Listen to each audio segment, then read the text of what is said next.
So when I was 16, I was in the cafeteria at our high school. I guess I would have been a sophomore. And our youth pastor, Bob Stewart, was having lunch with us, spending life on life. And he said to me, Wes, hey, I'm friends with the guys at the local Christian radio station, which I didn't listen to. It wasn't a big deal to me. But he said, I think they're hiring. Would you like to go see if you can get a job there? And I'm like, okay, DJ life sounds pretty cool. So we went that afternoon. There was absolutely on my part no forethought to that. I only jumped in with what Bob said and followed him to the radio station. I did an impromptu interview, got hired that Thursday afternoon. They put me on the air on Sunday. By the way, this was not big city anything. This was Wichita Falls, Texas, right on the border of Texas and Oklahoma. It was a $1 a holler radio station. That's what we called it. And so the first Sunday was awful, but it was interesting.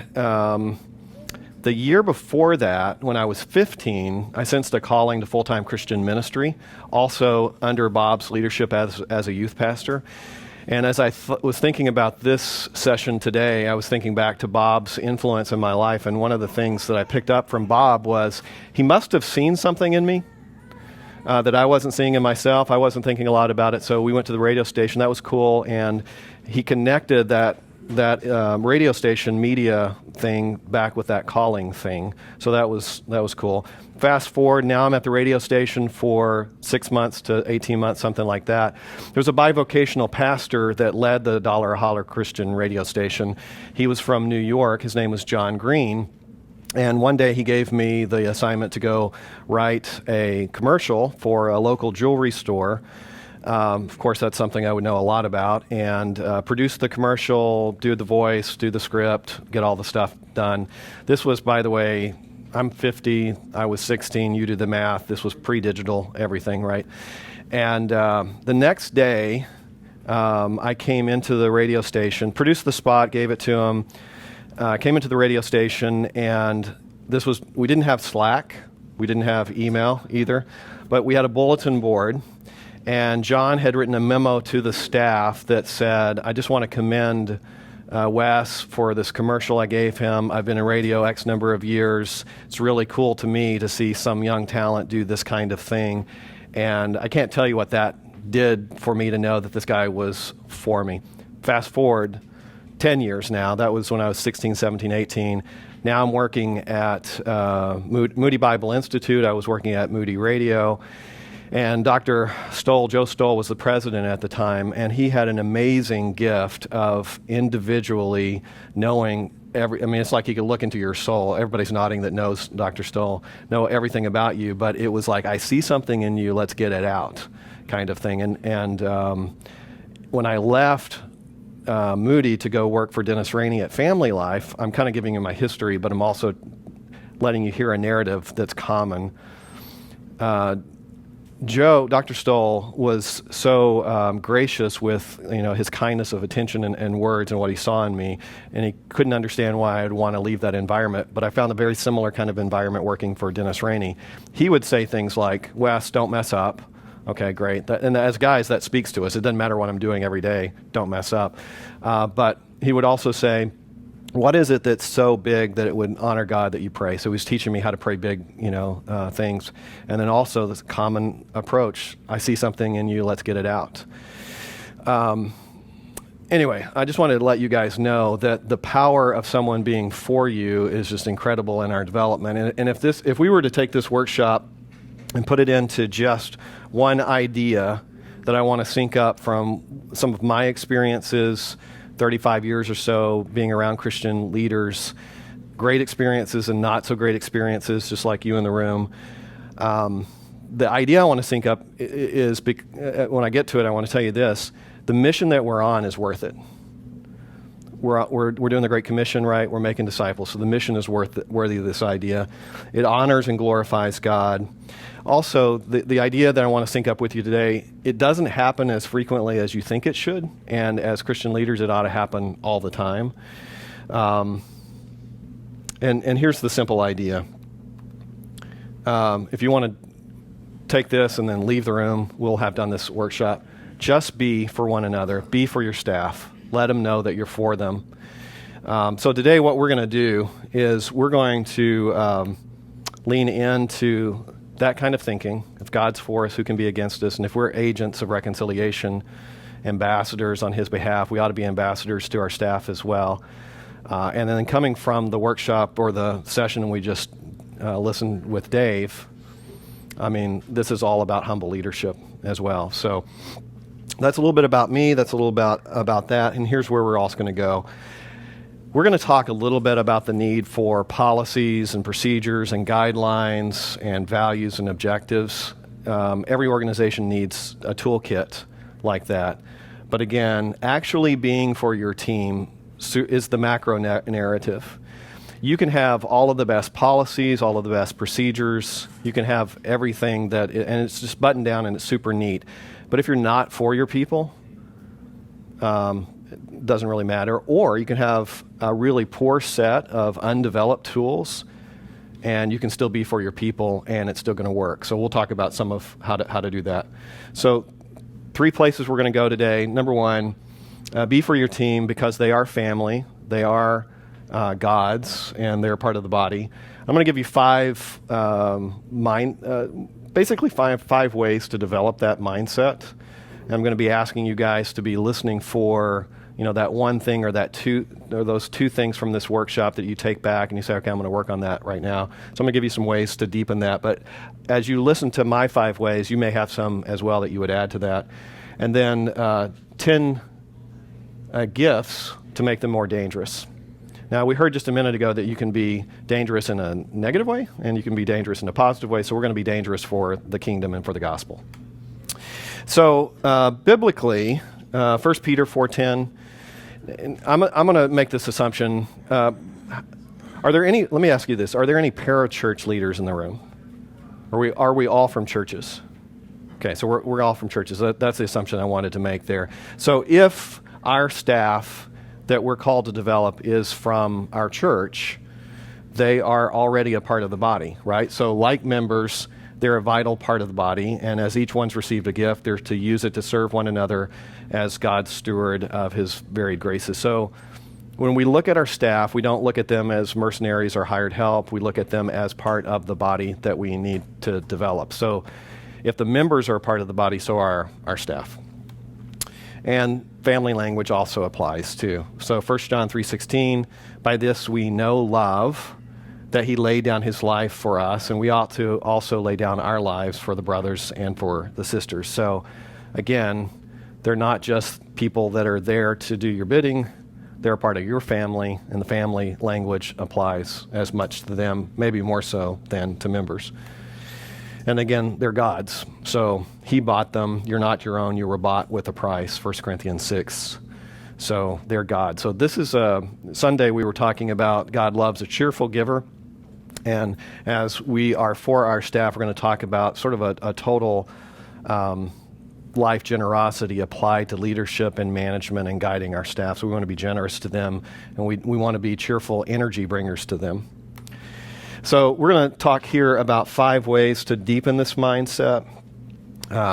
If there was a verse that I would apply to how we think about this, it might be Philippians 2:3, that as we look at our staff, we don't want to do anything from selfish ambition or conceit, but in humility count others more significant than yourself. So the weakness that we just heard about from Paul, as we come to our staff, we come in with our own weakness. We also are entering into an environment where they have their own anxieties and their own weaknesses as well.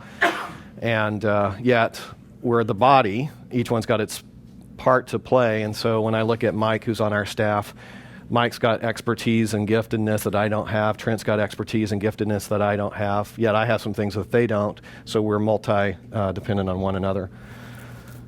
So here's one mindset that I'd ask you to develop to help develop that attitude of being for your people and not against them, is we want them to flourish. So Galatians 6 talks about when it's in your power to do good, and it's all throughout the Proverbs as well. We want to be actively pursuing goodness, and if you're in a pursuit to help your people flourish, you've got to be a noticer. You got to start paying attention to, like on our staff, how's Wendy? She's our receptionist. How's Aaron? She's our women's ministry director. How's Micah? He's our worship pastor. And then I need to be a noticer and know, Lord, help me know when Mike is flourishing and when he's not flourishing, when I can look at his eyes and I can see that he's off or he's on. So we've got to become noticers if we want them to flourish. But again, we want them to flourish. We want them to be everything that God wants them to be. Galatians 6:10, the thief comes only to steal and kill and destroy. Jesus said, I'm come that you might have life and have it to the full. So it's a flourishing kind of thing. And again, these are disciples in our charge. So we want them as disciples to be flourishing in their walk as well. Second mindset, we're going to be listening kind of leaders. So we all know, whenever a moment ago I mentioned the name of someone that was for you, I bet that one of the characteristics that they had was that they listened to you. It seems pretty simple. Covey talks about in the 7 habits that we seek to understand before being understood. So as a leader, again, we want to take the time to give them our face, to give them our eyes, to put down our phone, to close our laptop, to set it aside, to go for walks, and to listen to them and let them. If they're an externalizer, let them externalize. If you need to draw it out, draw them out. Ask them questions. So who's in the room as an introverted leader? All right. So that's, again, I think I'm sort of an ambivert, depends on the situation kind of guy. But questions, when I'm in that introverted mode, that sort of becomes my device to getting the attention off of me, but also we don't want to be self-centered as well, but use questions to listen to people. And Nathan Scroggins, did he come into the room or did he leave? So one of the things that when I first met Nathan at Harvest U 2 years ago, that was so fun to my son and I, we asked him a million questions about his military background. He will kill you quickly, but he promises not to do it on purpose. It's like, it might be accidental. But anyway, ask questions, get to know people. It doesn't have to be on topic either. Because if you're going to show people that you're for them, you're just going to discover who they are, and you want to have a curiosity about that. So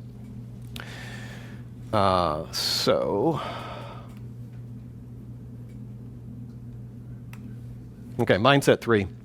We're going to grow in trust with them and them to us as well. So again, that's a mindset to help you grow your for them kind of attitude. Again, pray for them and grow their wisdom. So if there's a staff member that you think about that you don't have a high regard of trust for whatever reason, and there's going to be, we're all going to be untrustworthy in different places because we have gaps in experience or training, especially young staff. So how do you grow your trust with them? Well, one of the things that we need to do is grow their wisdom. So Trent put me on to one of our, I'm calling him an elder emeritus, one of our founding elders. And this guy is just really a wise guy. And we talked about judgment skills and how do you grow judgment skills where you have enough information in you to make the decision, but you're not knee-jerking and making a quick decision. And there's also the other pendulum, the other side of that, where you can move to indecision. So one way to help you grow your love for that person, if you don't have trust in them, is to actually be a solution to them and help them with their decision-making skills and grow judgment. This guy's name is Doug Niemeyer. Find the Doug Niemeyers to help your staff grow in judgment and wisdom. Fourth area to help grow your mindset to be for people is to let them try and fly. So we want a culture of doing, not just thinking, but doing. So we want to embrace doers. We also want to embrace decision-making. I came into the, I don't know what we call it, Great Commission Collective, post-harvest environment right after the fellowship broke up. I don't know if I'm saying that all right, but anyway. One of the great gifts that you guys received in all of that environment were playbooks and clarity regarding who you are and who you aren't. And I just found that extremely helpful for me as someone that came in late to the party. And one of the things in one of the leadership playbooks is that value of the second decision. So let's make a decision and know that it's not fatal and we can keep moving. So we want to embrace the staff we want them to try, we don't want them to fly. You can't do everything, so you got to work through them. So embrace the doers and help us to not just have thinkers and move to decision making. Just to clarify. Yeah. The second decision is the decision that the first decision was a bad decision. So if you can get to the place where you've got freedom to make a decision knowing I can make another decision, but that was a bad decision. That freed up paralyzing us until we get all the information. So it's a really great cultural value we had with our group. That's cool. And then that leads to this one. We accept them, or we expect them to fail. So we're not perfect. We expect that we're going to fail.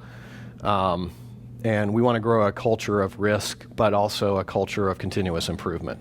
So it's not just risk, but it's learn from the risk, continuous improvement, and keep moving.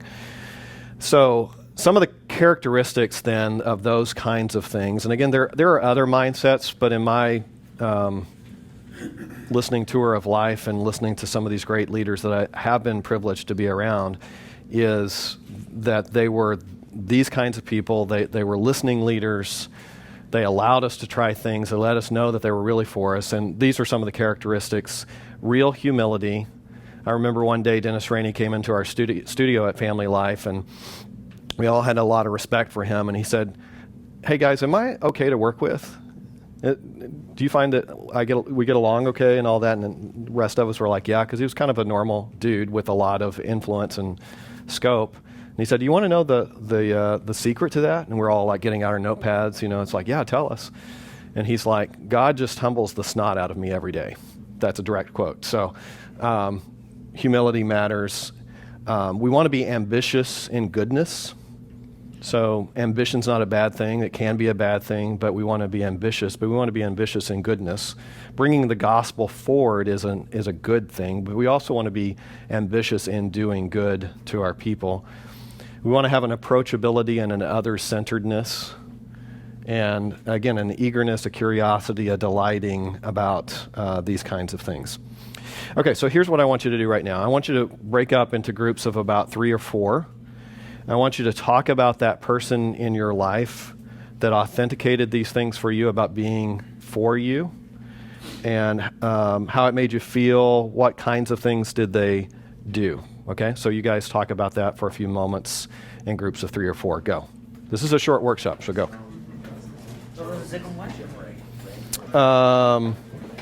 How did it make you feel?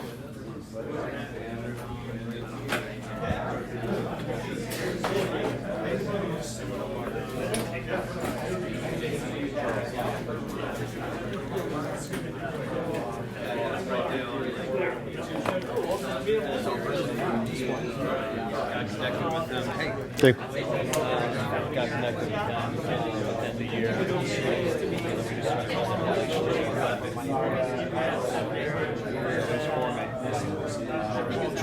Matt's our pastor in Philly. Okay. So he was around Paul Tripp. Oh, cool. Hey, Matt. Nice to meet you too. A guy named Jeremy Normington, close friend of mine. When I was my first church up in Wisconsin, I was a pastor there, and young, 28, and he's about my age, but wise and accomplished for his age, and but always there for me. But one of the things that really captures that the most was I remember at his house one night, overwhelmed, and with the pressure of if I fail, I'm going to let everyone down. This whole thing, to discredit this whole church, everything's going to go away.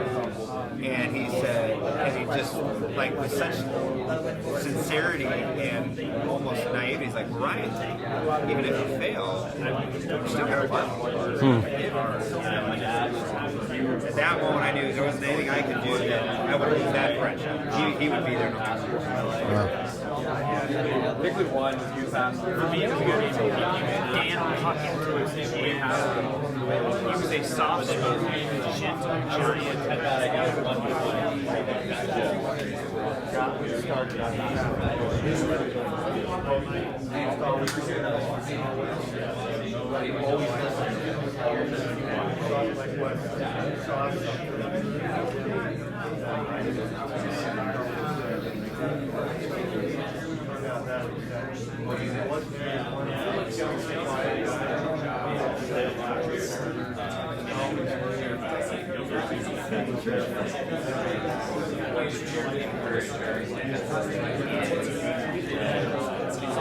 especially in those times.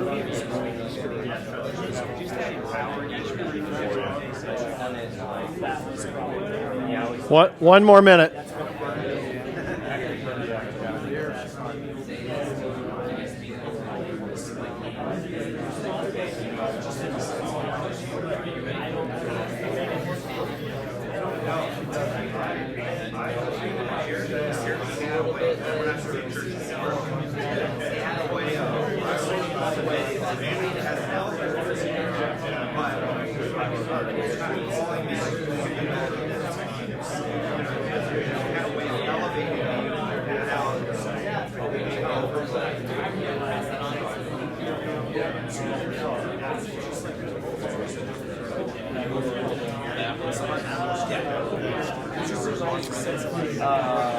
Okay.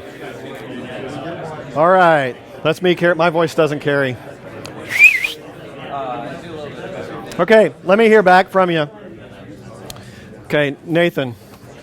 Tell me something that you guys talked about back there. Someone in your group, or for you, someone that. In some ways, it seemed to resonate with all of us a little bit that there was an elevating and delegating type role where people have given away ministry and yet trusted those who they gave it to. And so I think everybody in the group was resonating with that a little bit and just saying that they've been entrusted with a lot, and when they were entrusted with it, their leader kind of was pressing them forward and helping them understand what was necessary and needed for next level for them. Cool. Grady, what about your group? Yeah, I would say so. Trust was a big factor, and then early on, it's time. So as someone is just getting their feet wet, it's that time outside of the normal routines to build into it. Cool. Ryan. Yeah. My guy was someone that just made it really clear that his relationship with me was not based on accomplishment. That if I totally failed, he was still going to be there for me. Cool. Micah, what did you hear? I think the common factor of all three was prayer. People who encouraged us and prayed, take the time to pray with us. Yeah. What about some of the other groups? What stood out to you? You're preachers. I know you can talk. We found that people often complimented our personality and giftedness in a way that held us up in our own weaknesses and failures. Yeah. So I'm going to mention this later, but there is a book that I found great and very helpful to me a few years ago by Sam Crabtree, and it's called Practicing Affirmation. You made me just think of it. But this idea of godly affirmation, we get to spot how God is at work in somebody's life. We get to praise Him by pointing it out.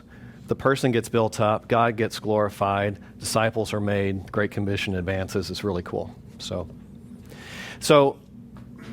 the reason I wanted to start the workshop was just this idea. Again, the main idea to sync up in your heads is just be for people, be actively for people, and then say the words, do the things, spend the time, expend the energy to be for people. Jim Collins in the book Good to Great, and I'm assuming that if you read that when it came out, it's time to read it again because it's just a classic, helpful book to kind of put some category of thought. But in that book, he talks about catalytic mechanisms that you should be looking for in your organization. And those are the things that are often counterintuitive that propel you closer to achieving what you're trying to achieve, whether it's in business or, in our case, advancing the best thing known to the planet. And I believe that this idea of being for your people is unlike any other catalytic mechanism in a strong staff development culture. We're now going to talk about some of the tools, but what we've just talked about, those experiences when someone was for you, be that guy, be that woman, and you don't have to have the leadership role to do that. So, I mean, that's the thing. We're all able. What we just sang a few minutes ago, move me. What's the song say, Micah? Move me in your love to those around me. Yeah. So you just sang it. So you just declared that you're going to do it. So I'm holding you to it. All right. So now we're going to look at what I'm calling 10 gifts to make them more dangerous. The reason I'm using the word gift is because it's not just a tool and it's not just a process or a policy, but again, if you're going to be for someone, you want to set up things that are going to act like gifts to your staff's development. I love our staff. I want them to flourish. I am moved to think about how they're doing. I want to give them gifts. And so I want you to have that kind. If you don't, I want you to learn how to grow in that. So here's 10 things that we've found to be helpful. Shared values. So Mike, would you pass these cards out? And Trent, would you help him with that? So what they're passing out, we rolled out these as core values, shared values to our staff. So we have a mission that says glorify God and make disciples. We have 4 pillars, which are distinctives about how we do ministry as a church. But we wanted to be able to say, as a staff and as a team, these are the things that we're going to endeavor to do with one another. This is how we behave with one another. And I was saying to Trent last year before we had these, I need you to hold me accountable, Trent, to certain behaviors that we would all say, that's us. That's who we want to be. So here's our values, and the first one is we authenticate the message we preach. We put that one in play because for us, we want the sermon, we want the discipleship, we want it all for ourselves just as much as anyone. So we're the poster children for the message. We believe and preach the gospel to ourselves first. We model it with humility. We want our staff to be maturing disciples. We confess and repent when we blow it. So it's a spirit as well as some actions. Number 2, we maximize the greatness in people. We're not afraid to recognize that God has got some signature strengths in people and we want to bring them out. So we maximize the greatness. We're going to talk in a moment about being a multiplier and not a diminisher, but we all have a certain bent towards either being a people developer or an accidental diminisher of people. And so how do we grow in that? We want to call out the genius in others. Again, like I said a moment ago, when I see Nathan doing something that's brilliant, I get to say, that was brilliant, and who gave you that gift? God. And so we all get to celebrate. It's like all of life worship, total life generosity, everything blends together. We want to believe the best in others, so we're going to assume the best of one another first. And that's all we could do a whole workshop on that, how we blow that every single day. We ascribe motive and wrong thinking, but we're going to train ourselves to assume that when Trent did that, there was actually some logic to that, and I assumed the best of him, and he's trying to love when he did that weird, stupid thing. I don't have anything in mind, so keep going. Okay. And we expect the best work of others. Thanks for expecting me right now to do that. Number 3, we collaborate as diverse teams. So collaboration is really important to us. We don't want to have silos. We want to break them down. We also want to embrace dependency. We're in an interdependent team. We go back to family language. We go back to body language. Different ones have different gifts. Number 4, we simplify for focused alignment. We're going to talk about focus and alignment and simplification. That phrase, de-hassle and wow, is something that we've used a fair bit in the office the last year. And you come to business systems that seem to make discipleship hard. We want to make everything that we do, make discipleship an easy thing. We want to get everybody into the pathway of discipleship. So if I have a pastor that's spending too much time in a receipt tracking device, we want to de-hassle that so his time is spent more on what his calling is versus something else. We live in a world that requires receipts and accounting and all of the good things that we do, but we want to try to de-hassle and keep it moving. We communicate with clarity. We want everyone to know what the win is, what success looks like. We're going to talk more about that in a moment. We adapt in pursuit of excellence. So as Dave said just a moment ago, oftentimes we think if we do A, B, C, X, Y, and Z will happen, and that's not life. So we just need to have a culture of being adaptive. And then again, we want to replicate for broader influence. So those are our core values. And Micah, how does that play out in a daily basis or a weekly basis for the staff? On Tuesdays, we have a staff rally at 11 a.m. and we Yeah, we're so dedicated. We come back at 11 p.m. for the staff rally. we try to do staff core value shout outs often, where we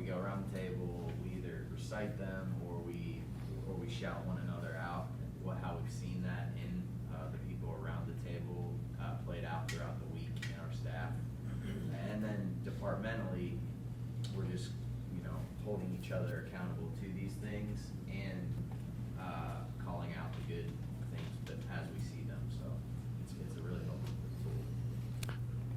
tool. The other thing we want to give them is the gift of clarity, of shared direction and vision. So where are we going as a church? How do we do it? How do we know if we're going in the right direction or not? A lot of people don't know what the direction of their organization is really about. They don't see how their role fits into the organization. And I have found that the culture of the Great Commission churches, you guys really do have a good understanding of where you're going, why you're doing what you're doing. And that's a great gift. Other churches need to emulate that, but don't stop. You're in you have to have a ministry of repetition where you keep reminding yourselves of this. But we want to, as people come in the door, like me as a new employee 2 years ago, Wes, this is where we're going, this is our vision, but we need to continue to repeat it to ourselves. So make sure that there is the clarity of shared direction and vision. Also the gift of knowing signature strengths and weaknesses. This is where personality inventories come in, and they're helpful. We don't build our staff development solely on a personality profile or a skill assessment, but it is super helpful for me to, in this room, Nathan, Micah, Mike, and Trent are on our staff. It's really helpful for each one of us to know, okay, that's Trent's and that's Nathan's signature strengths. That's how God has wired them to be dangerous. We want to keep them, want to feed and nurture and help that flourish. But each one of us has some blind spots and challenges. It's good for us to know where those lie. And because we have trust with one another, we have each other's back. Hey, Trent, when you said that, I don't know that you realized it came off this way. Wes, when you did that, I don't know if you realized it was taken that way. We help one another and that kind of thing. So we want to give our staff signatures, the gift of knowing what their signature strengths are, and then also to provide real-time feedback to that. I'll come back to more feedback in a second. There's two tools that we really like to use. One is called Live Styles, and I'll give you the URL here in a moment. I think it's Live Styles, LIVSTYLES. They leave the letter E off of the word live. I don't know, but livestyles.com. I'll put it up in a moment. That is, you can get a ministry focus, and it lets you know, here's Wes on a normal day, and here's Wes under pressure. And so on a normal day, I'm kind of a people's advocate kind of role, high on input, high to make sure there's harmony in the team. Under pressure, I become the teacher. Okay, we need to do steps 1, 2, and 3. Lonnie on our staff, who leads our custodial, but also has a huge pastoral heart.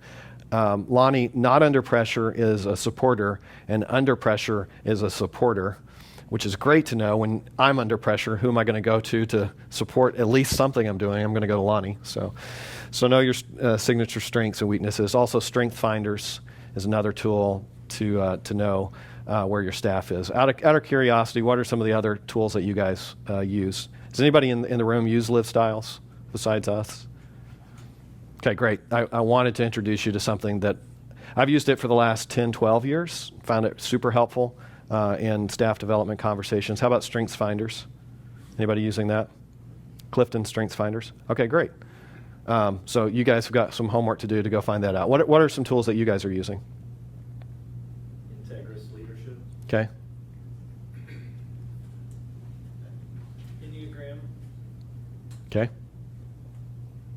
We just had a great conversation about Enneagram in our elders meeting this last Wednesday night. Really good. Okay. Gift number 4. You haven't had anybody in the church say it's a cultic? Sorry, that's just an email I got. Sorry. Culture of feedback. So Yes. thank you. Real-time Yeah. feedback. True accountability and real-time feedback. Okay, so this is... well, like in any relationship, when expectations aren't being met, there's frustration, anxiety, whatever. That's where there's a lot of breakdown in your marriage. Carrie has an expectation of me that she hasn't communicated, or I have an expectation of Carrie that I haven't communicated, and then I get frustrated or she gets frustrated. And in staff environments, people sometimes can go a full year before getting actionable feedback, sometimes worse, never. Brian White, I've heard him say more than once that the person that goes first on his staff is the passive aggressive.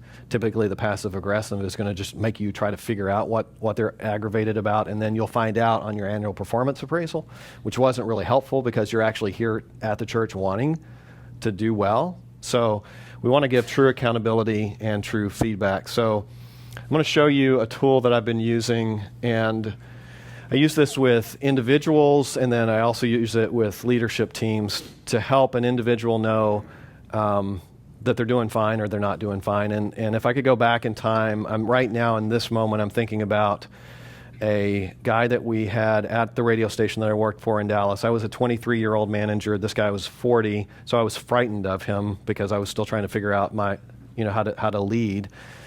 But the guy was brilliant on the air. Mike goes on, he's brilliant. Mike goes off, he's toxic to the culture, and he was awful. He should have been one of the first guys to leave, and I'll show you where he fits on this graph in just a second. So the values, how we behave, is on the left-hand side. So the cards that we just handed out, these are the core values. Okay, everybody, this is how we behave. And execution, this is how we perform. So Wes, in your role, these are the things. Here's the 5 things that you need to get done this year. Here's the 5 things you need to get done this quarter. So we're giving each other the gift of clarity. If I'm living the values well and I'm productive, then I'm going to be in that top corner up there, right? So I'm above the line in terms of values. So I'm living all these values. I'm above the line, and I'm on the right side of productivity and execution. I'm getting things done well. So you want all of your people living up there. If you're to the left of the execution line, so you're living the values well, but you're not productive. So what would you need to do to get that person across the line? There'd be maybe some skills training, right? So they're messing up some software. Maybe they don't know how to use the software. So maybe that's a training. I mean, first you have to look at yourself. Did I train them well? So, or do they actually have the capacity to do it? Maybe it's not something that is in their gift set. Maybe it's a right person on the bus because they're living the values, but in the wrong seat. So you have to start doing some diagnostic questions there. Not living the values and and they're just not productive. So you have to ask yourself, why are they here, right? And then the final one is the guy I mentioned just a moment ago. Productive. He was great on the air, but he didn't have the shared values. So here's how you use this as a leadership team. I would say to do this once a quarter, and we've done this in our leadership team meetings. Okay, Micah, how many direct reports do you have? 4.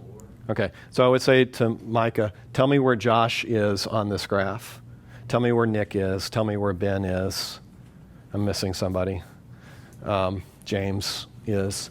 And then the question is, how are you going to keep helping them move, developing strong staff development, moving them up to the top right?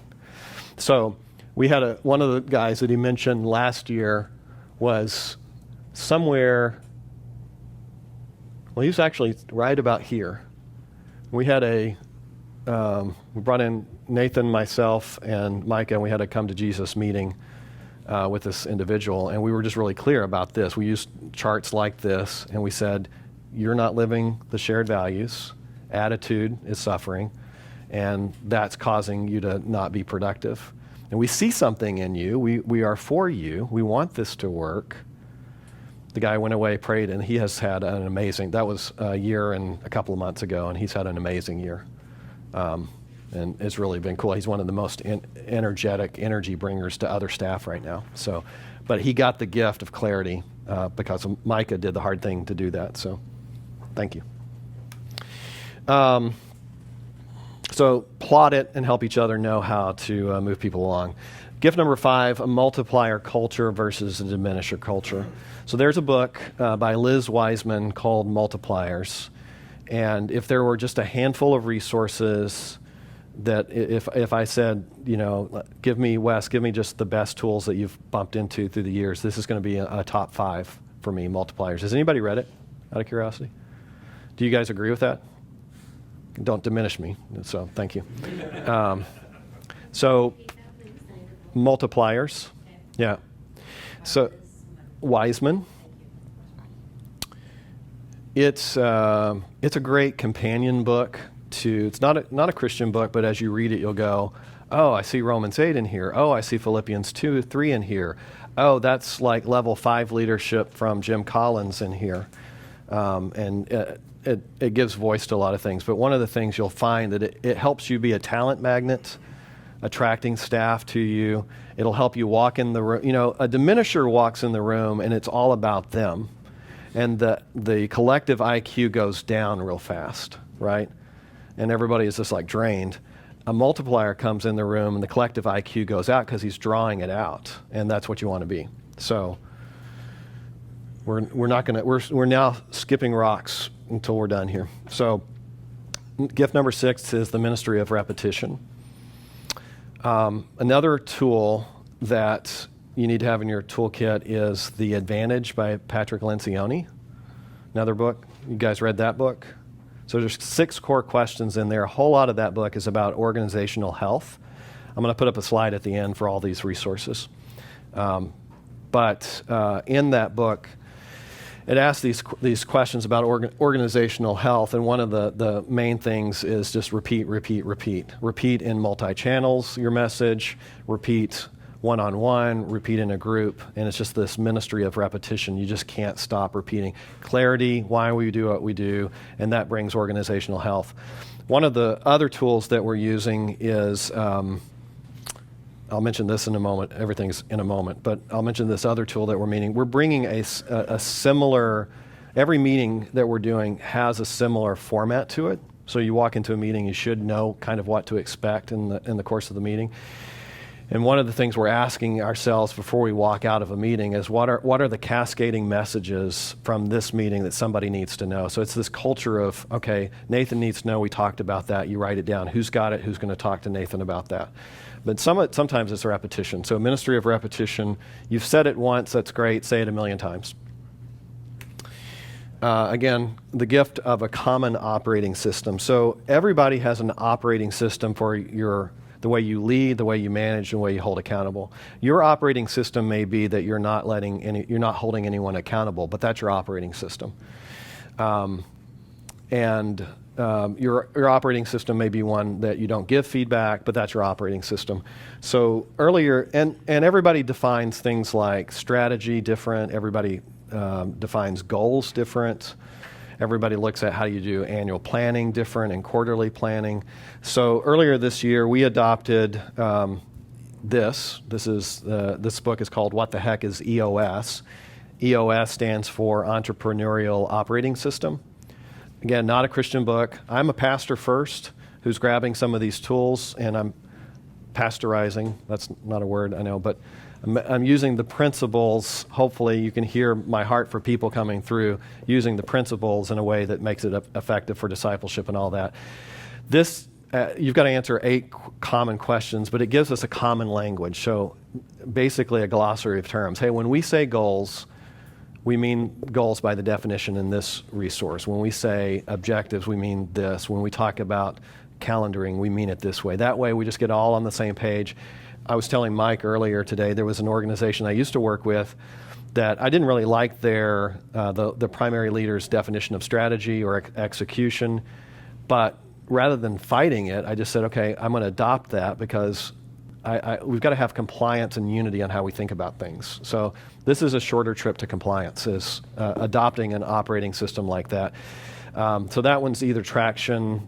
There's a main book of that called Traction. What the Heck is EOS? It just makes it's large print. You get the ideas, concepts really quickly. So get a common operating system and know that you've got one.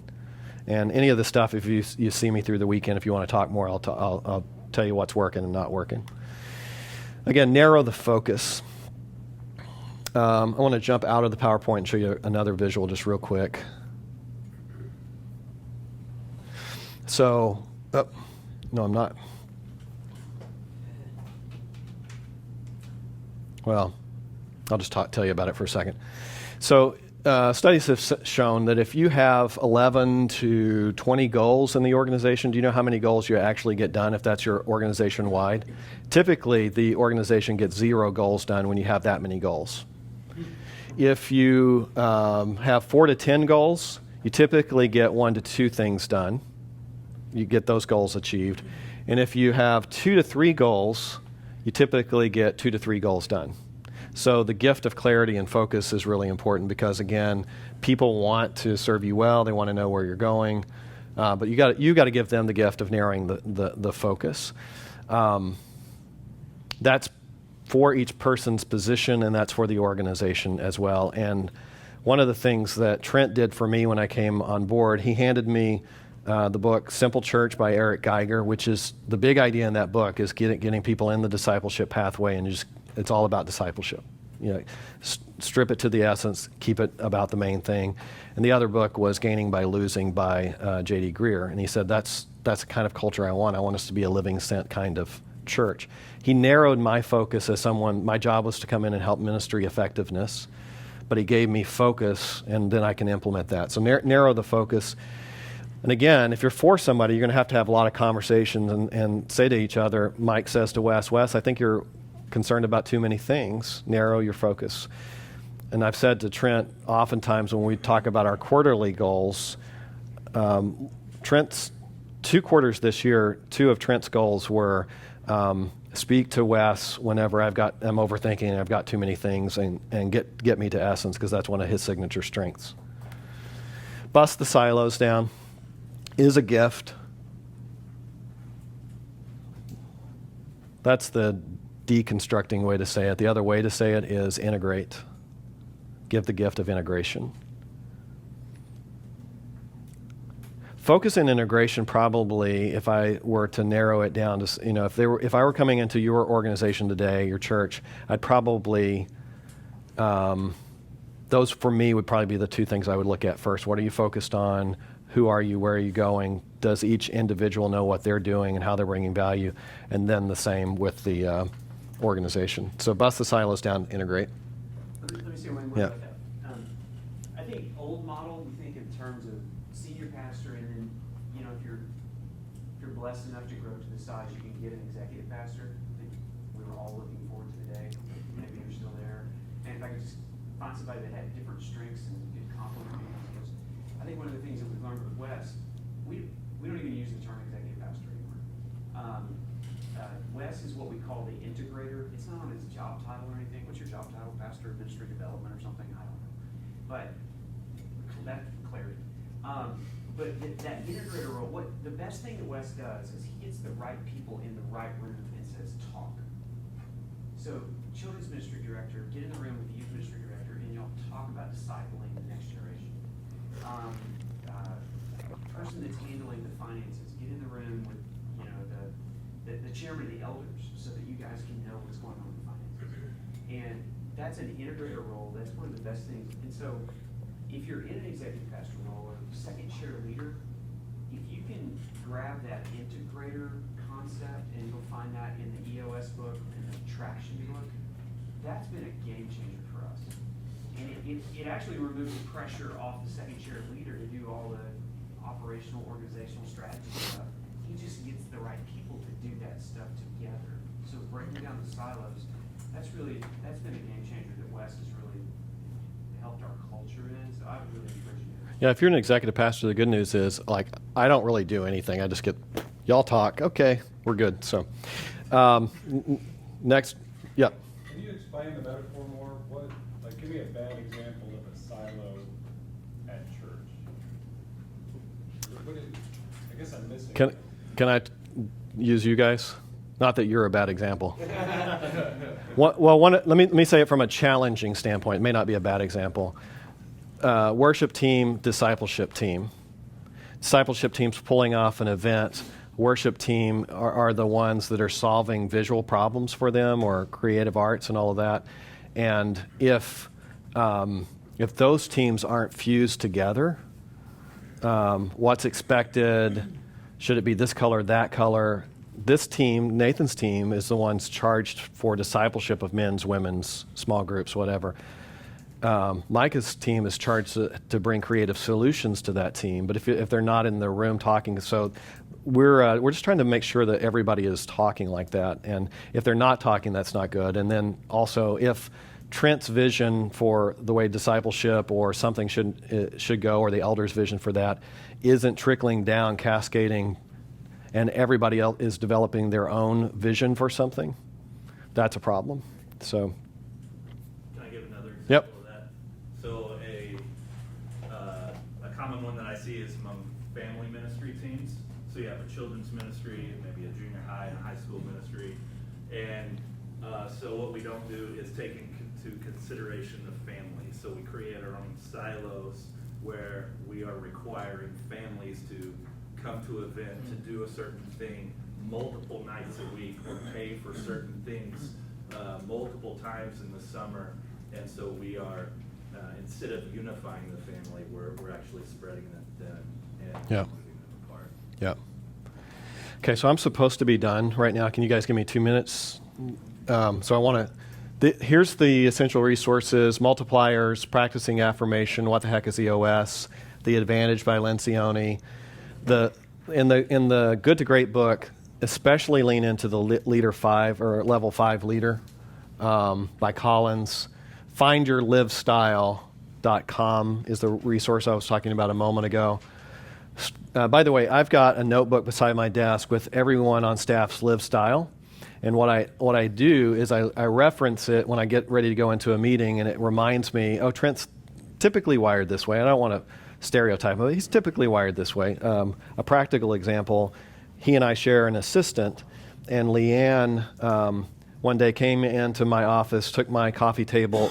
We're in some new offices, and everything is kind of disassembled and not quite right yet. Anyway, she came in and ripped my coffee table out and took it to Trent's office. And Should be done. right. And I said, why are you, I didn't care. I was like, why are you doing that? And she said, actually, she told me why she was doing it before I did it. She said, I was looking at Trent's live style, and he works best in an environment that's ready for him to work. But he's going to be distracted if he's in an environment that is kind of undone or whatever, and none of that's on your live style. You'll be fine. And she was like, I'm like, that's true. And it wasn't about catering to Trent in a negative way. It was just like setting the guy up to succeed. But she was using the tool to help him advance. So here are those things. The thing that I wanted to do last was to ask, I wanted to go through something that I've done for the last 20 years, but we don't have time, is to go through Gallup's 12 questions. So Gallup has some questions, and here's the way I use the tool. So when I sit down, I could sit down with Mike today and do a conversation that goes something like this. Mike, on a scale of 1 to 5, 1 being strongly disagree, 5 being strongly agree. Question number 1, let's just do it. Do you know what's expected of you at work? Yes. No, 5. Okay. If he had said 3, my next question would be, Mike, what could we do to make that a 4? Now I can jump into questions asking him. So he doesn't have clarity on a very basic thing. And I actually find if you go ask that one question to staff, a lot of staff would say, not quite sure. So even asking yourself, do you know what's expected? Question number 2 is, do you have the materials and equipment to do your work right? Scale of 1 to 5. 3. Okay, what would make it a 4? Training. Training. Okay. But so we're replaying. So you see how we're doing that? So he let me know there's something. Usually on that question, I get someone that gives me, I've got a software issue, I've got a computer issue.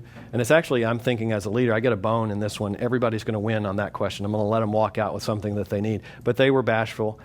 So these 12 questions get into other things. At work, do you have the opportunity to do what you do best every day?